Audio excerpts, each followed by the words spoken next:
안녕하세요. 말씀 메이커리 258번째 시간 기도하심으로 시작하겠습니다. 거룩하신 주님 감사합니다. 주님의 말씀을 묵상합니다. 성령님께서 말씀에 조명이 되어 주시옵소서. 우리 주 예수님의 이름으로 기도합니다. 아멘. 네, 오늘 보실 말씀은 사사기 5장 24절에서 31절까지 말씀입니다.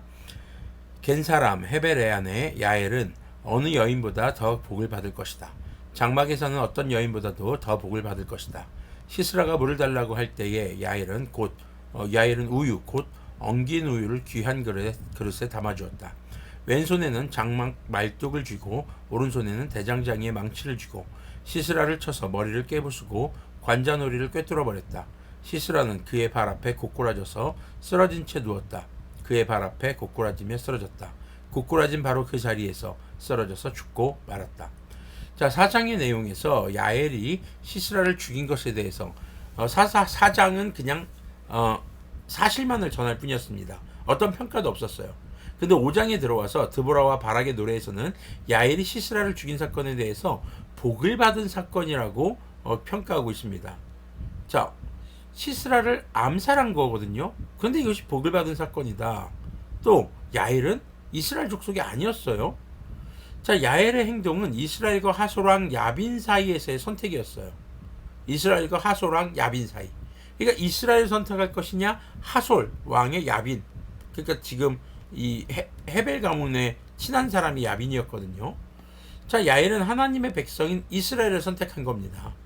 자, 4장에서 헤벨이 겐 족속으로 모세의 장인 호밥의 후손인 것을 강조했던 것을 기억해 볼 필요가 있습니다. 자, 이것은 그들이 호밥과 단순히 어떤 혈연 간의 연결이 아니라 호밥을 통해서 모세와 이스라엘의 구원에 대해 전해 들은 것이 그 후손들에게도 남아 있었지 않을까 하는 추측을 해볼 수 있는 것이죠. 야엘은 하나님의 백성과 가나안의 백성 중에서 바로 하나님의 백성을 선택했고, 이것은 하나님을 선택한 것과 마찬가지라고 보여지는 것입니다. 이방 여인이었지만 하나님의 거룩한 계보에 남기 위해서 자신의 지혜와 그리고 온갖 방법을 동원해서 헌신했던 다말, 라합, 룻, 그런 여인들의 이야기가 떠오르는 그런 대목입니다. 자, 우리는 언제나 선택의 순간에 서 있게 됩니다.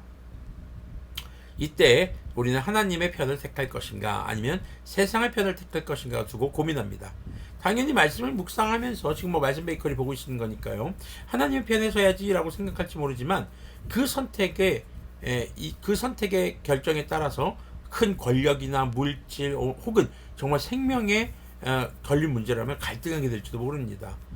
우리는 성경 속에서 하나님의 편에 서서 최후의 승리에 동참하게 된 사람들과 같이 주님 다시 오실 때에 승리하실 주님의 편에 남아있도록 우리는 삶에 맞닥뜨리는 매 선택의 순간에 성령님을 의지하고 또 우리 주 예수님의 이름으로 기도하며 주님의 편에 서서 믿음의 선택을 해야 하는 것이죠. 그것을 위해서 오늘도 우리는 말씀을 묵상하고 있는 것입니다. 이 말씀 묵상을 한다라는 건 날마다 반복되는 패턴 속에서 우리가 신앙생활을 믿음을 지켜간다는 것은요, 우리가 사실 주님은 이미 승리하셨어요. 승리하실 주님이 아니에요. 이미 승리하신 주님의 편에서 끝까지 믿음을 지키는, 주님 다시 오실 때까지 우리가 그 선택을 해나갈 수 있는 바로 그런 믿음의 훈련이 되는 것입니다. 28절을 보면요, 시스라의 어머니가 창문을 내다보며 창살 틈으로 내다보며 울부짖는다. 자, 시스라의 어머니가 지금 이제 노래한 건데, 지금 이게 진짜 시스라의 어머니의 노래를 갖고 온 것이라고 보기는 어렵고요. 드보라와 바락의 노래에서 시스라의 어머니가 지금 아마 이렇게 노래하고 있겠지 할 겁니다. 자, 그의 병거가 왜 이렇게 더디 오는가? 그의 병거가 왜 이처럼 늦게 오는가? 그의 시녀들 가운데서 가장 지혜로운 시녀들이 대답하였겠고, 시스라의 어머니도 그 말을 따라 이렇게 혼잣말로 말하였을 것이다. 자, 지금 이렇게 그렇게 했을 것이다 라고 하는 거죠. 그들이 어찌 약탈물을 얻지 못하였으랴, 그것을 나누지 못하였으랴, 용사마다 한두 처녀를 차지하였을 것이다. 시스라가 약탈한 것은 채색한 옷감, 곧 수놓아 채색한 옷감이거나 약탈한 사람의 목에 걸칠 수놓은 두 벌의 옷감일 것이다. 자, 지금 드보라와 바락의 노래에서는 이렇게 시스라의 어머니가 또 그 지혜로운 여인들이 이렇게 불렀을 것이다 라고 추측하는 노래가 등장을 합니다. 자, 지금 이 노래에서는 하솔의 여인들의 마음 상태를 나타내주고 있죠. 이스라엘의 승리가 더욱더 이제 부각되는 그런 효과도 주고 있습니다. 자, 그리고 하솔의 군인들이 한두 처녀를 차지했을 것이라는 그들의 기대는 드보라와 야엘을 통해서 무너집니다. 특히 시스라가 야엘이라는 여인에게 의해서 죽었다는 것이 더욱더 그들에게 기가 막힌 소식이 됐을 겁니다. 자, 이런 내용은 해피엔딩의 주인공이 될 것이냐 아니면 새드엔딩의 주인공이 될 것이냐를 보여줍니다. 야엘은 시스라를 죽이는 것에 대해서 죽이는 것을 선택했고 지혜롭고 과감하게 선택함으로써 주님의 해피엔딩에 합류하게 된 것이죠. 31절 보면요. 주님의 원수들은 이처럼 모두 망하고 주님을 사랑하는 사람들은 힘차게 떠오르는 해처럼 되게 하여 주십시오. 그 뒤로 그 땅에는 40년 동안 전쟁이 없이 평온하였다. 자, 주님을 대적하는 자들은 망하고 주님을 사랑하는 사람들은 형통하게 된다는 결론을 보여주고 있는 겁니다.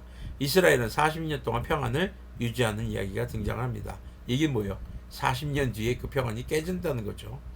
자, 사사기를 통해서 주님은 주님의 영적 전쟁의 시대에 주님의 용사들을 캐스팅하고 있습니다.